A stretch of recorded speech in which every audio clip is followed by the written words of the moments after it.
Thank you. Thank you.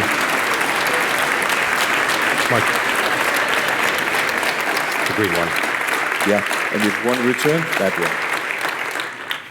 Thank you. And I just want to say, firstly, I'm so sorry for not being able to speak any Danish. It's so embarrassing that the 400 people in front of me can speak English and understand English. And I arrived yesterday thinking, maybe I could understand a bit of Danish, and then you started speaking. No chance. We all dream growing up. We all dream. And I think whether you're dreaming about becoming an astronaut or a doctor or anything, what really underpins those dreams is the desire, I think, to change the world in some small but profound way. Even if that is the world that's immediately around you, that dream to change the world in some small and profound way is what we dream about as a youngster. And then this happens. This was me sort of 2 years ago, in and amongst a load of people at Oxford Circus Station in London. It's like that every single day. And for an hour or two on my way to work, I'd be in the middle of that, sharing sharp elbows with other sort of fairly miserable people.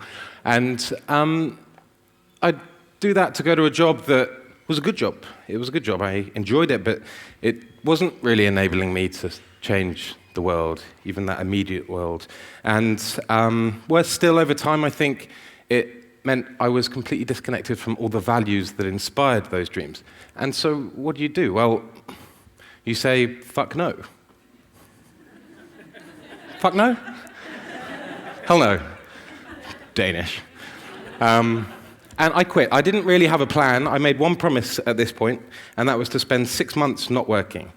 I wanted still to earn, and I wanted to earn a value that was measured in something other than notes and coins.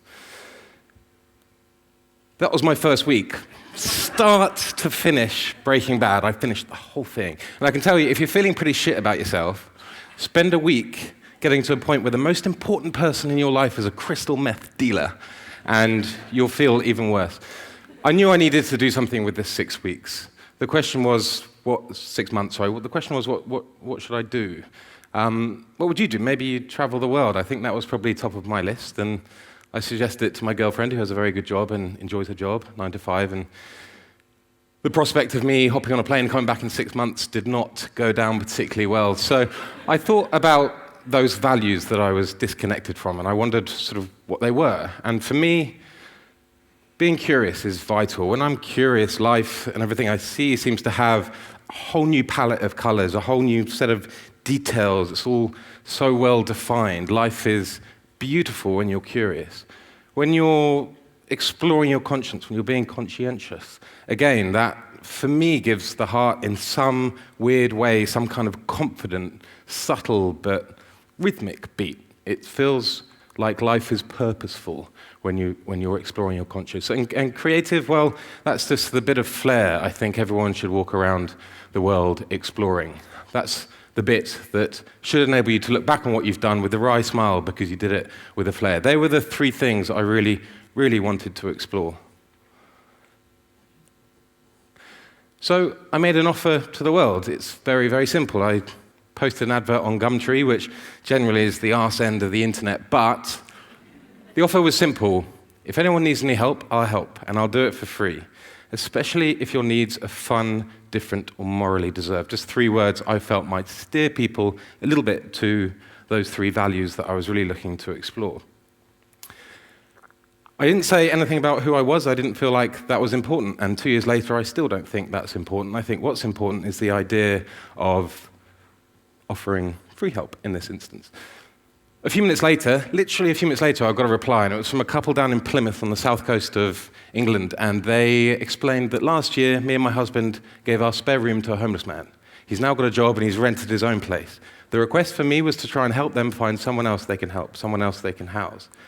Within 2 minutes, I'd got the most unbelievable insight into a couple exploring their own values, being inspiring. It was unbelievable. As it happened, Jose, their original tenant, turned up 2 days later, having lost his job. The intention's there. The next day I had a few emails, but this one really stood out to me. She was a photographer called Talia. She said, I'm a photographer and I'm in need of some feedback. I'm low on confidence. My friends and family say that it's great, but what do they know? They love me. I just thought, everyone can resonate with that in some way. And in saying that, I loved her. So what did I know about her work? I loved it, but I'm no photographer. I shared all her work with 5 or 6 of the most iconic, most up-and-coming photographers in the UK, and within 48 hours, I had a load of replies. And the feedback was generally really good, which was good. Imagine that, forwarding emails, you work shit, give up. The feedback was great, so her confidence hopefully did that. And actually, there was a load of good advice as well, some very practical advice. Then there was Vince, the hypnotist. I'm an IT manager, but I want to be a stage hypnotist. I need practice. Will you be my guinea pig? So inviting a stranger into your mind, into your subconscious to do whatever they wish seemed like a fantastic idea. So I invited Vince round, and Vince, I learned over a half hour having a coffee with him, and I were on a pretty similar journey. We were trying to change something. We were trying to shift from the circumstances of our former selves, an IT manager, a commuter, to something that they were inspired by. The difference between me and Vince is that he knew what he wanted to be. He wanted to be a stage hypnotist. And as a stage hypnotist, you need charisma, you need character, you need some kind of showmanship, you need all these things. And Vince had none of them. None of them. I realized at that point that given how inspired and how enthused he was by the prospect of being a stage hypnotist, and the fact he traveled 2 hours to get to my home, if his hypnotism didn't work on me, I damn well needed to pretend it did. So over the next hour, I jumped around my living room pretending to be an elephant. I, at one point, had to imagine there was life with no number 3. So he started putting me through these math questions without the number 3. And then every now and again when he did this, I just had to completely forget what I was talking about and go silent. That was bliss. That was easy. But seeing the look on his face when he realized or thought he'd hypnotized me was unbelievable. And still to this day, performing, if you like, a white lie in that situation might not have been the best thing to do. But he went away and carried on exploring what he wanted to explore. There was a couple who asked me if I could help them name their baby, which is unbelievable. You've got an anonymous man online, and we all know what we should do with anonymous men online: ignore them. It was a simple request: can you help me name my baby? They were struggling to come up with their name themselves, so I called their baby Zeus. They called their baby something else, but... By this point, I'd started to blog about what I was doing. I try and be very open and honest about who I meet, what their problems are, and how we go about trying to help them.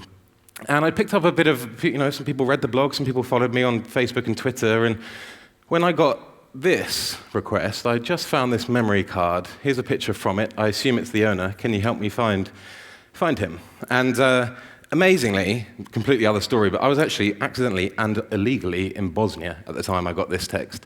But I tweeted the request and I put it on Facebook, and 45 minutes later, Ollie had been found via Twitter and then also via Facebook. Someone from work had called him just as he was going through the door of his flat saying, just seen on Twitter, someone's found your memory card. And then as he walked into his flat, his housemate said, I've just seen on Facebook that someone's seen your memory card. Which is unbelievable that, a stranger out of however many million can be found in an hour or so. And I started to realize that this community that was being built around my blog is perhaps something that I could lean on more and more. But it's not all plain sailing. I got this request after a few months. I'm 17 and I'm trying to earn money to afford university next year. My parents can't help me, and I've decided to earn £100 an hour as an escort, as a prostitute. It's that or £6 an hour as a waitress. Can you help me find trustworthy clients? I don't. What's oxymoron in Danish? When I first read this, I thought, this is the first instance of someone seeing my blog or advert and taking the piss. And I got on the phone to her, and sadly, that was far from the case. The year before, the government had increased tuition fees by 3 times. And there was a whole generation of people like this girl who had spent their whole childhood assuming they'd afford to get a degree, and then suddenly, just like that, they couldn't. We spoke a few times. I tried everything I could to offer her help earning money in any other way. She decided to do what she did, and she ended up no longer replying to my emails. So I can only hope that she was too busy working in the cafe. But ultimately, I started to realize this thing of this thing I was doing was actually still, full of responsibilities in some way, shape, or other. I got this other email from actually a lady whose husband, Ian, she was emailing on behalf. My husband, Ian, lost touch with his British father. His name is Frank Renton. Can you help us find him? I tried in the few weeks before, I had a few similar requests and tried and failed to find the people I was looking for.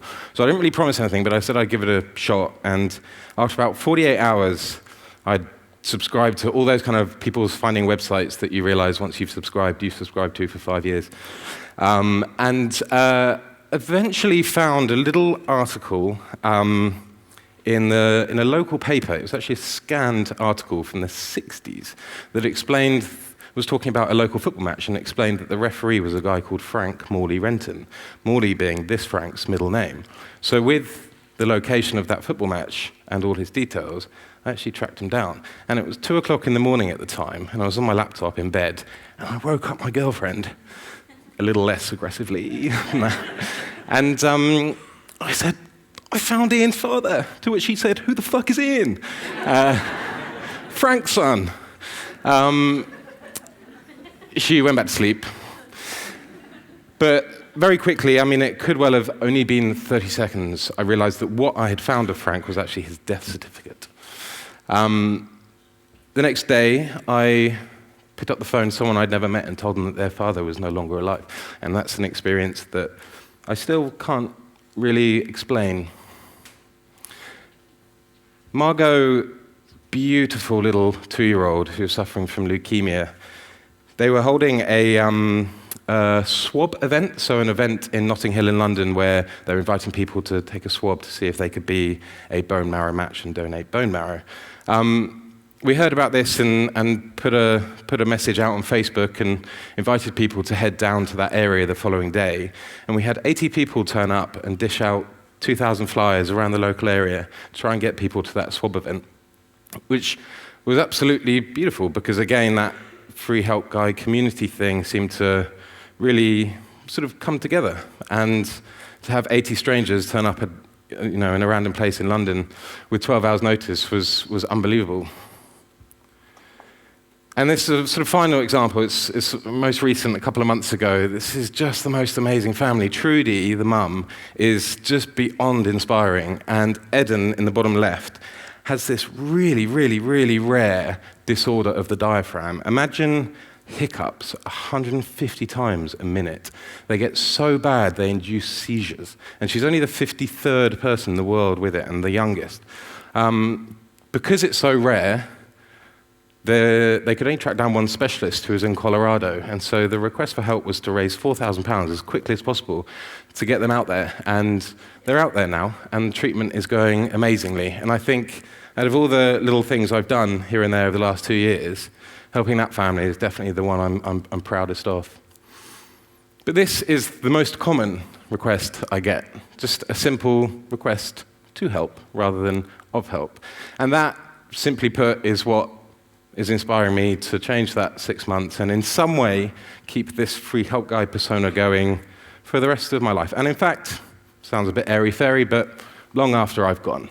I like the idea of a very simple offer of free help done under this veil of anonymity, direct to people rather than via big causes or organizations. I like that idea. It served an incredible purpose for me in terms of exploring these three things. I walk around life, and life is vivid. My heart beats in a way that it never has, and I've enjoyed every moment of it, even the tough bits. Giving is happiness. Michael touched on this. Happiness is giving. This is not new, and not only is it not new, we've known it for thousands of years. In fact, it's so obvious, it's a complete injustice to all of you to have that slide up there. But I can safely say that the person who has been helped the most from this free help guide project is me, by miles.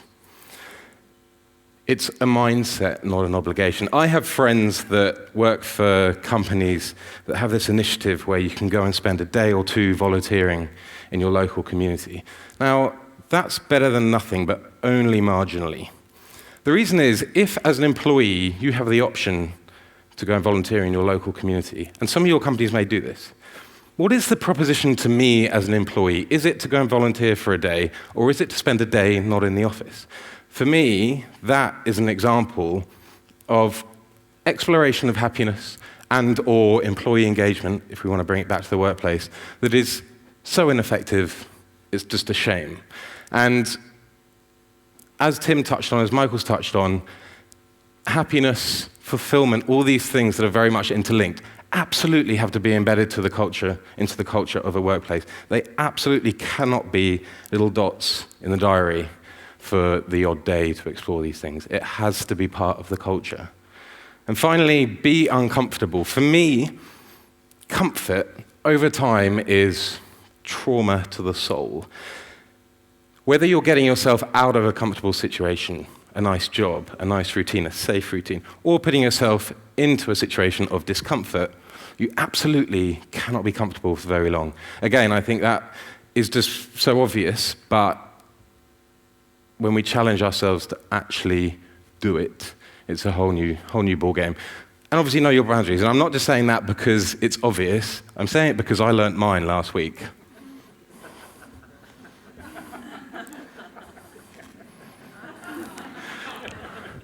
Interestingly, I've watched a documentary about adult babies. And when I got the email, actually the first bit said, the real email said, "I'm an adult baby, can you help?" And actually, adult babies generally are people who, for some reason or another, looking for a way to kind of regress into a state at which you're cared for. It's not necessarily like that. So I got on the phone to this guy, and he just went, "I want you to wipe my bum." At which point, dear Peter, hell fucking no. Thank you. Tack.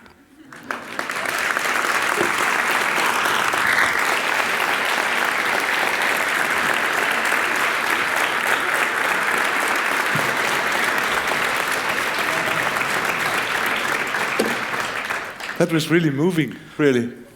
I had it just like this morning when I listened to Sjur, I was having tears in my eyes. And that's a good sign. Good. It's a good sign. Happy tears. You have a potential here, don't you? I mean, being anonymous, just being the free help guy, you could franchise this. Instead of being just you could make a movement.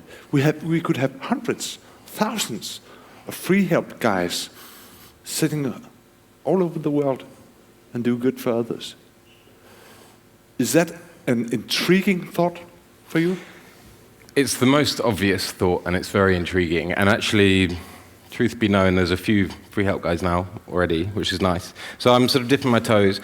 Being completely honest, and I'm not particularly proud of this, it's become such a personal and important part of my life, and letting go of it is definitely the thing that needs to happen for the greater good. But it's actually, for me, it's not actually that easy. So I'm exploring ways, because I think, for reasons I still don't particularly know, I think there's something in here that does seem to sort of capture the imagination. And I do think that anonymity is a big part of it. I'd love to see it all around the world, eventually. But right now, it's a personal thing for you. It's your baby. So have you? So what's your plan? Will you do this full time? No. So after that 6 months, my sort of mission since then is to try and find work that balances with this, that frees up some more time to do this more and more. And even that work is now completely inspired by the experience I've had through sort of being the free help guy. So that again is sort of one of my ambitions now, just to find that balance. So you are still in the doing good business, but not only as the free help guy.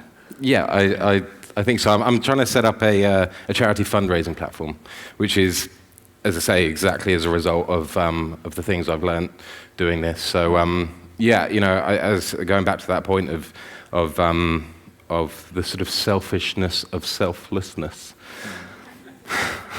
You know, this idea of the value intrinsically to helping others. You know, again, it's whatever my career may be in my working life is as a result completely of my experiences here. But even though that you're not just helping others and also helping yourself, Yeah. I think it's okay, isn't it? Yeah. The free help guy. Thank you. Thank you.